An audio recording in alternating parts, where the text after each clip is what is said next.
Welcome back to the New York Times Close-Up. Joining us now, the writers Nicole Krauss, author of the novel The History of Love, and Alex Marshall, author of Beneath the Metropolis, The Secret Lives of Cities. He's also a senior fellow with the Regional Plan Association. Their articles in the city section of Sunday's Times pay homage to Alfred Kazin, author of Walker in the City, published in 1986. In turn, was an homage to New York. Both of them walk the city, and you say that you might leave the city, but you wonder, Nicole, where you would go walking.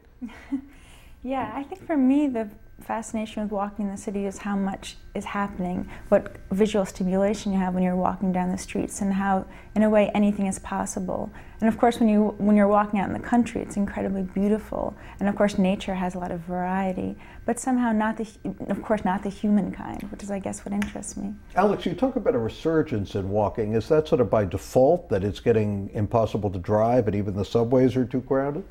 Well, I think a lot of it is that the city is so much safer now, it's so much cleaner, and that people are really getting into walking. And there, you know, all of us here in New York, we walk a lot, but I think some people are walking more consciously. They walk as a means of transportation. They walk, say, 40 or 50 blocks to get to work.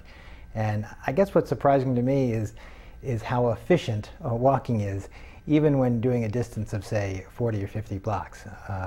I mean, if you walk, say, from 10th Street to 50th, that might take you 40 minutes, but by the time you walk to a subway and get on and wait for the train and get off on the other end, you know, it can be about 30 maybe, and so it's a pretty efficient way of getting around. And you're getting some exercise. One thing that concerns me about walking these days, are people so preoccupied with iPods and other sort of electronic stimulants that they don't get out of walking what they might have otherwise?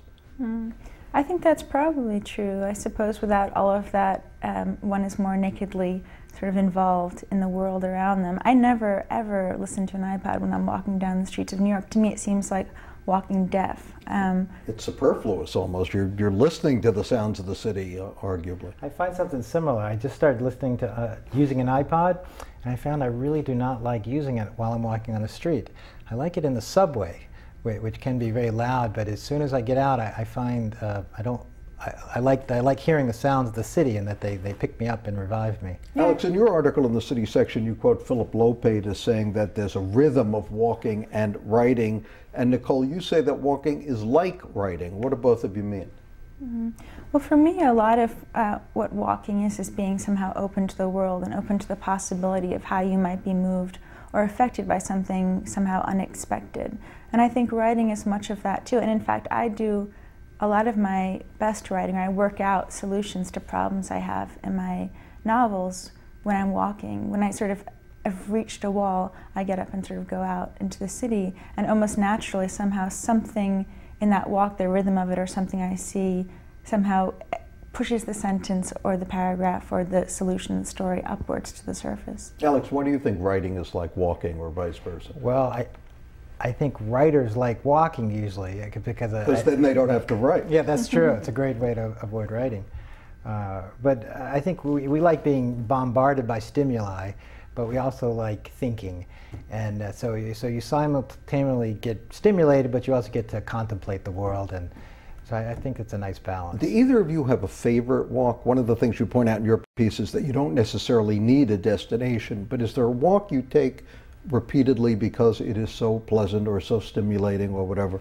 I think it's really only the ways out and the ways back in from that walk, because of course you have to go and come back home. But I think for me, so many of the walks I've taken in my lifetime in New York City have kind of melded together, and it's become a sort of mass of various memories that have happened at various corners over the course of my New York City existence. So in a way, it's sort of melded into one enormous lifelong walk. And there are a lot of street corners, as you point out. There are, and in other ways there seem to be very few, because as time passes you realize how many things you can recall on that particular city corner. Alex, what about you? Well, I have an office at Union Square, and I often walk down to Canal Street, and I love going through Soho and the Village, and I find I do a different route. I actually don't need to do that walk because I live in Brooklyn, but I sort of walk an extra subway stop because just for the pleasantry of walking. And that's I love walking and discovering the names of streets I've never even heard of before. Nicole Krauss, Alex Marshall, that preview from the city section of Sunday's New York Times. When we return, Susan Dominus previews her cover story in Serena Williams appearing in Play, the New York Times sports magazine.